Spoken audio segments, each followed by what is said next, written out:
bisa dilihat orang yang bisa memelihara ikan koi itu biasanya wongnya sabar, ikhlas, terus yes seperti itulah. Oh gitu, jadi lambang wonge memelihara ikan koi itu lambang keikhlasan. Lambang dari orangnya itu pasti rata-rata orang baik. Karena Assalamualaikum warahmatullahi wabarakatuh. Salam koi lover. Masih di channel Duta Koi Blitar ya. Jangan lupa subscribe channelnya dan nyalakan tombol loncengnya ya, biar ada notif konten baru. Ini kesempatan kali ini kita kedatangan tamu seller koi yang kondiang dua dunia itu piye dunia akhirat kondangnya ya. Nggak hanya sampai dunia iblis bareng. Jadi ini kondang dua dunia ya. Siapa dia? Itu adalah Mas Subah atau lebih tersohor atau terkenal dengan Wahana Koi. Iya, Wahana Koi. Selamat siang Mas Subah. Selamat siang Mas Anas. Oke Mas Subah, ini saya akan teko-teko sidik lah. Iya, monggo. Kepada yang bisa dikatakan ini adalah masternya master. Yo enggak lah. Oh enggak. Coba gurunya yang penting kita tetap di jalur amis gitu ya. Oh, jalur amis. Amis. Mergo atau adus. Mas Subah aslinya orang mana Mas Subah? Kalau saya orang Blitar, bagian kabupaten yang sebelah barat, itu kecamatannya Srengat.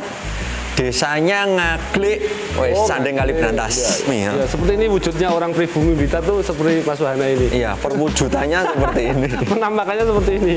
Oke, Mas, lanjut. Mulai kapan kenal koi, Mas? Maksudnya kalau kenal koi?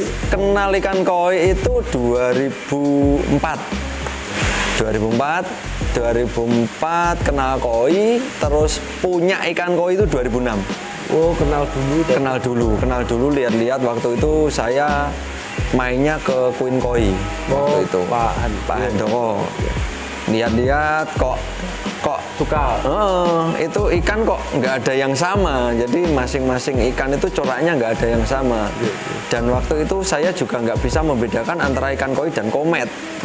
Saya punya komet tanco, wah sewenengku ndak umum. Ternyata tanco komet berapa itu dol. Maksudnya itu dikira koi gitu sama? Tak kira koi.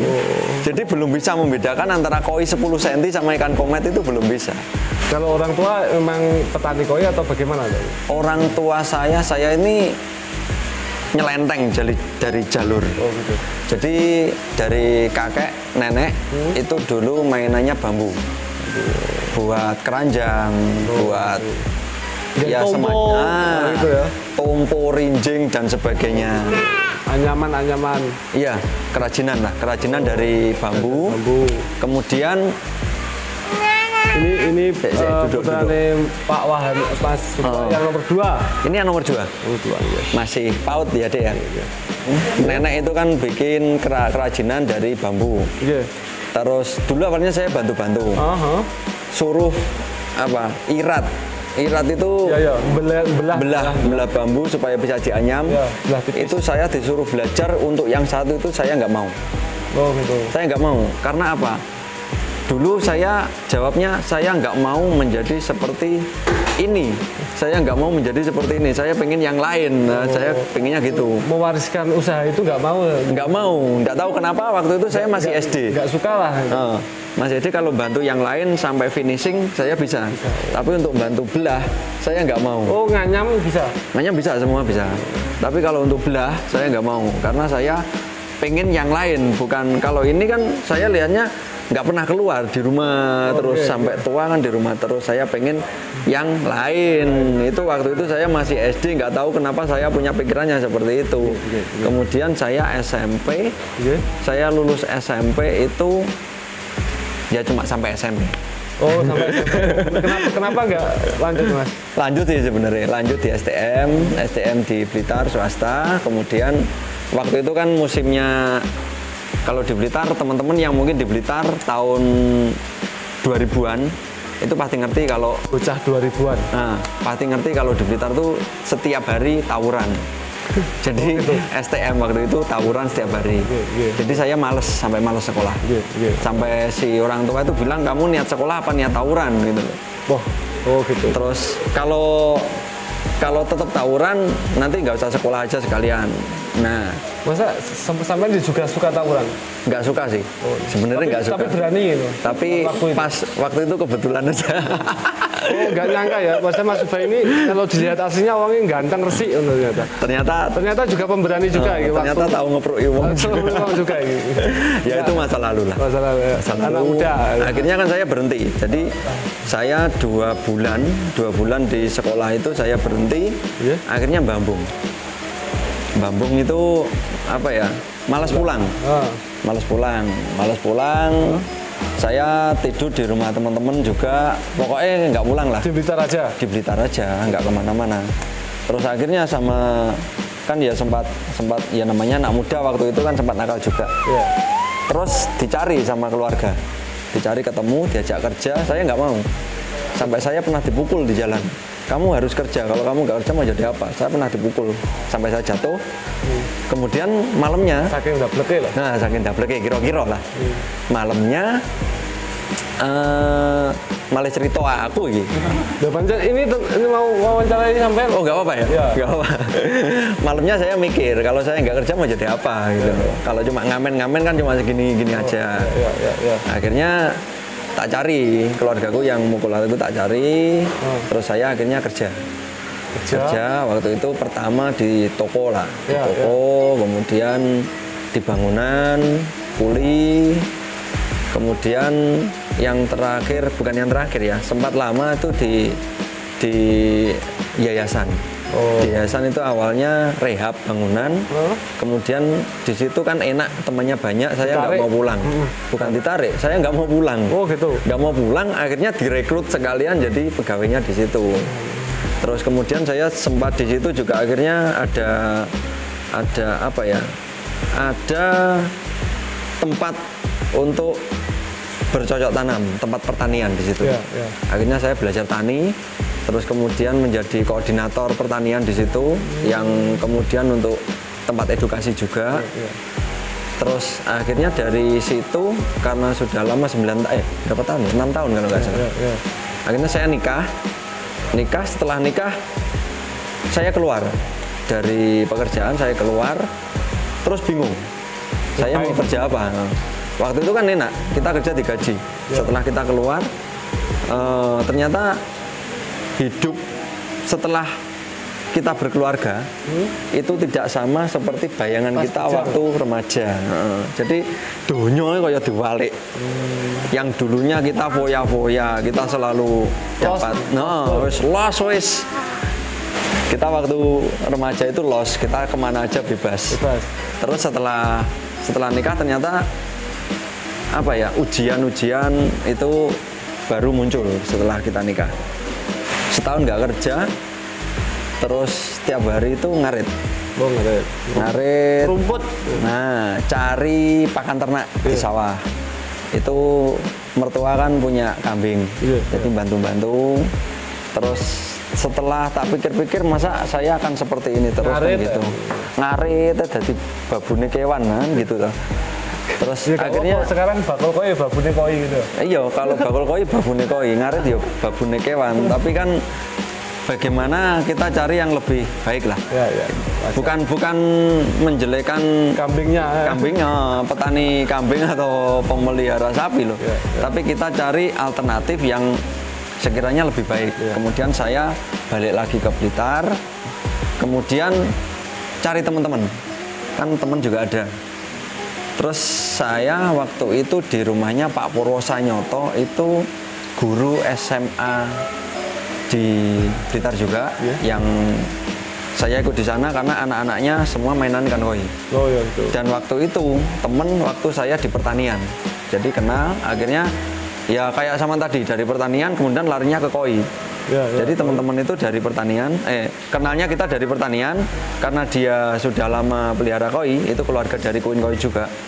Jadi saya di situ, saya ikut tinggal di situ untuk belajar ikan koi, belajar jual. Itu 2009 mulai belajar jual ikan koi.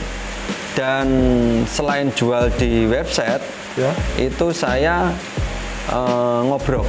Mau keliling ngobrol. jualan di pasar, di sekolah. Iya. Nah, itu siang. Kalau malam jualan selain ikan koi itu ngasong di pengajian-pengajian. Jadi saya keliling ngasong. Mulai dari minus ya, bukan hanya mulai dari nol, ini mulai dari minus ya. Min pol. Mulai dari minus ini. Nah, minyak aku lagi cerita isin nih. Sepeda motor waktu aku beli bujang sama istriku. Waktu belum nikah kita kan beli sepeda motor. Itu setelah nikah sepeda itu kan kredit. Jadi 7 bulan nggak tak bayar. Sampai aku dikejar-kejar leasing mau diambil motornya. Nah, iki lek tak ceritanya aslinya aku isin tapi nggak apa-apa.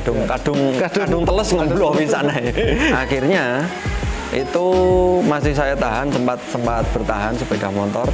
Terus untuk bayar itu mertua sampai jual kayu jati. Wah, saya ingat banget. Oh, diwangi mertua. Diwangi mertuaku adol kayu jati tinggi bayari sepeda motorku. Lah kebacot mantune ya. Akhirnya karena saya kan juga apa ya, lek ngene terus kan menyiksa. Ya. Menyiksa, akhirnya sepeda motor tak jual. Tak jual itu saya dapat sisa uang waktu itu 3 juta. 3 juta tak belikan sepeda motor Grand Astrea. Itu harganya 2.600.000. Nah, sisa uang 400.000 untuk aku bikin obrok. Nah, bikin obrok. Kemudian sisanya untuk belanja ikan hias di Tulungagung.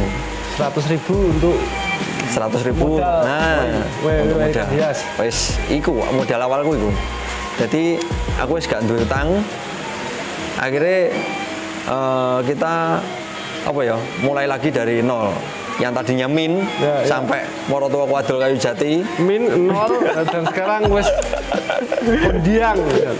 Nah, itu awalnya aku jalan ikan koi. Jadi ngobrok, siangnya ngobrok, malamnya ngasong sambil foto-foto ikan. Itu waktu itu belantik. Basa kerennya McLaren. McLaren alias Makelar. McLaren basa keren. Jadi saya ke Son Koi, ke Queen Koi, ke teman-teman yang lain itu cuma modal HP. Modal HP, foto, tak jual di website. Jual ngobrol. Saya sambil belajar ikan koi di Mbah Medi. Oh, Medi ya. Mbah Medi, karena kropyokan itu tak bawa untuk dijual. Kemudian waktu ngesat kolam juga ada nilainya, itu juga tak jual. Wih, modalku bro. Nah, dari situ akhirnya tertarik untuk jualan ikan koi. Terus ngobrolnya leren, fokusnya neng koi. Nah, sekarang tapi ikan lain nggak sekarang? Apa koi itu? Ikan lain nggak? Karena kalau saya karantina ikan lain sama ikan koi, itu nggak bisa fokus. Nggak bisa fokus, akhirnya ikan lain tak kalahkan. Mending fokus di koi. Oke. Pertanyaannya berikutnya gini mas, wacana tentang koi kan gini mas, 1 tahun terakhir gelombang kolam koi itu meningkat 3 kali atau 4 kali lipat lah ya. Apa? Petani? Oh iya, petani. Terus menurut pandangannya jenengan seperti apa nanti ke depannya pasar koi mas? Pasar koi.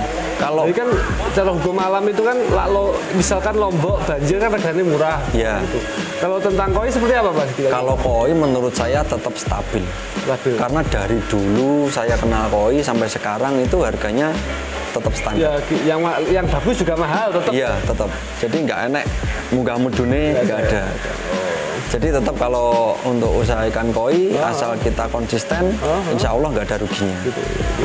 Karena peminat ikan koi itu selalu ada dan apa ya? Untuk teman-temanku sendiri yang belum mengenal ikan koi, setelah tak kenalkan ikan koi, dia bisa menikmati itu lebih nyaman. Untuk pasarnya ikan koi itu insya Allah nggak ada turunnya, tetap stabil. Karena tetap payu dan tetap payu lah. Karena koi itu apa ya? Kalau dari kita sendiri, dari saya sendiri ya, lek pas gembrungsung uteke iwake yo gering. Bener. Nah, kalau iwake mati kan tuku neh. Iya toh, aku demen lek terus enek wong ngopeni iwake mati tuku neh, demen aku. Itu doane para seller ini. Jadi orang-orang, jadi maksudnya bukan apa ya, bukan kita mengharapkan ikan konsumen itu terus mati beli lagi, sebenarnya enggak. Cuma gini, untuk untuk refreshing otak. Karena tadi kan saya bilang kalau kita gembrungsung otaknya panas, ikannya ikut stres juga. Stres. Mungkin teman-teman ada yang mengalami. Jadi kalau kita pengen apa ya? pengen nggak stres, kita bisa menghibur diri dengan melihat ikan koi. Makan nih Pak Koi. Nah, dari situ kita bisa menambah inspirasi. Jadi bisa dilihat, kalau dari saya sendiri bisa dilihat orang yang bisa memelihara ikan koi itu biasanya wongnya sabar, ikhlas, terus yes seperti itulah. Oh gitu, jadi lambang wonge memelihara ikan koi itu lambang keikhlasan. Lambang dari orangnya itu pasti rata-rata orang baik, karena lek jiwane panas, ketoke iwake mesti gampang loro. Nah seperti itu. Itu dari Mas Subha seperti itu. Jadi untuk pasar koi, jadi menurut Mas Subha tetap pengalaman Mas Subha sendiri tetap lempeng aja. Tetap lempeng.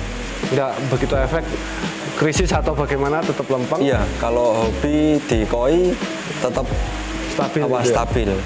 Tapi ya rasanya menjadi orang yang kondang di dunia koi, gitu. Kondang di, ya bisa dikatakan wahana koi itu menjadi apa ya? Bahasanya kiblatnya barometer. Barometer perkoian lah ya. Terutama di daerah Blitar. Oh, wahana kenal semuanya. Meskipun Mas Wahana nggak kenal, semuanya pasti dengar. Artis. Terima kasih lah. Alhamdulillah kalau saya disebut barometer itu alhamdulillah. Tapi bukan termasuk saya orang yang tersohor dalam dunia perkoian, karena di atas langit masih ada langit. Jadi yowis podo lah. Kita itu semua sama kok. Yang penting kalau McLaren kabeh. Podo McLaren nih, ya podo nguntal segone.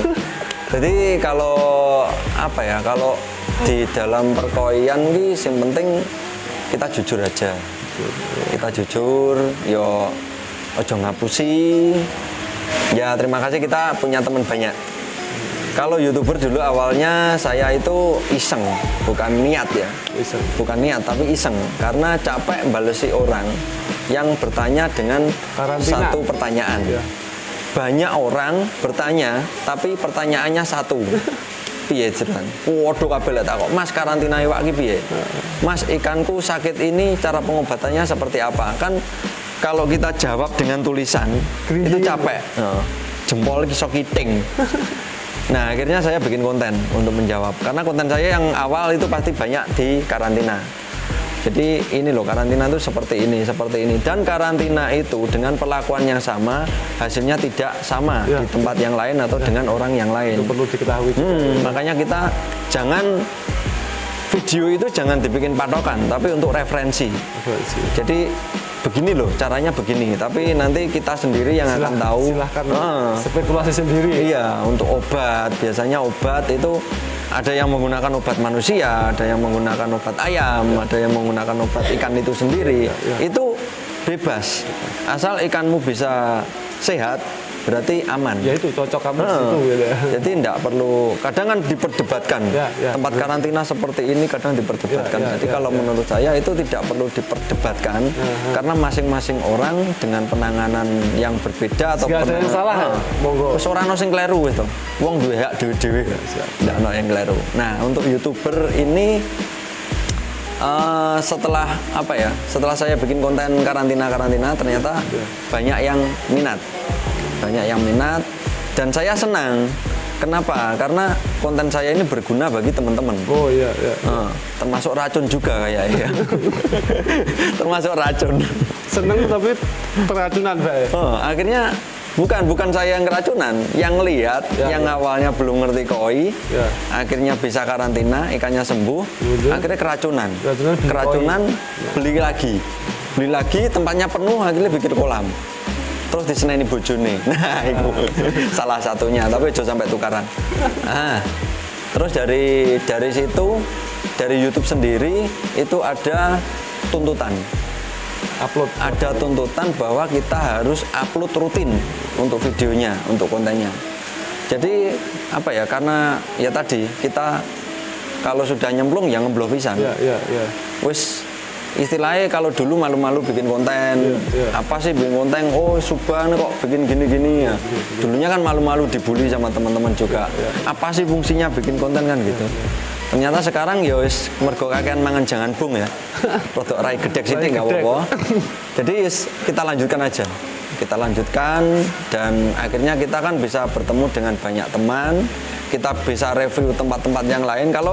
Kalau dari saya pribadi nangkepnya gini, saya review tempat misal Duta Koi. Oh ini karantinanya seperti ini, kolamnya seperti ini, sistem penjualannya seperti ini. Nah ini mungkin kan bisa ditiru oleh teman-teman yang lain. Oh penjualan saya ternyata salah.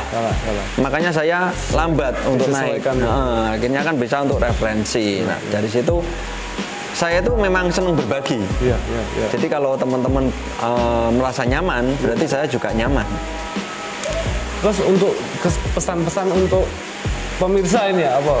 Untuk pemirsa, untuk para koi lover sedunia sejagat raya, pesannya ya. Sing koi lover dunia aja, nggak usah dua dunia ya. Oh dua dunia. Yang di akhirat nggak mungkin belum tahu kita.